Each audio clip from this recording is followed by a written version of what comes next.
বাংলাদেশের number one অভিনেতা শাকিব খান ঢাকা সিনেমার তিনি কিং খান নামের পরিচিত।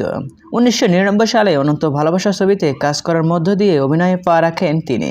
তারপর থেকেই অসংখ্য হিট ছবিতে কাজ করছেন তিনি। দেশের শীর্ষ এই অভিনেতা এবার আগ্রহ প্রকাশ করেছেন পাকিস্তানের ইন্ডাস্ট্রিতে কাজ করার ব্যাপারে। সম্প্রতি আরব আমিরাতে গোল্ডেন ভিসা হাতে পেয়েছেন শাকিব খান। সে সময় দুবাই অবস্থান করা এক ইউটিউবারের মুখোমুখি হন তিনি। সেখানে চলচ্চিত্র নিয়ে তার বিভিন্ন পরিকল্পনার কথা জানান। সেই সাক্ষাৎকারে ঢালিউডের কিং বলেন, আমার পাকিস্তানে কাজ করার ইচ্ছা আছে, একসঙ্গে কাজ করতে পারলে তো ভালোই। তারাও বাংলাদেশে আসবেন, আমরাও একসঙ্গে কাজ শুরু করব। কিন্তু এখন পাকিস্তানে ছবি মুক্তি করাটাই আমার পরিকল্পনা। শাকিব আরও বলেন, বাংলাদেশ ও পাকিস্তান এই দুটি দেশ একটা সময় চলচ্চিত্র নিয়ে অনেক কাজ করেছে, আমরা একসঙ্গে কাজ করেছি।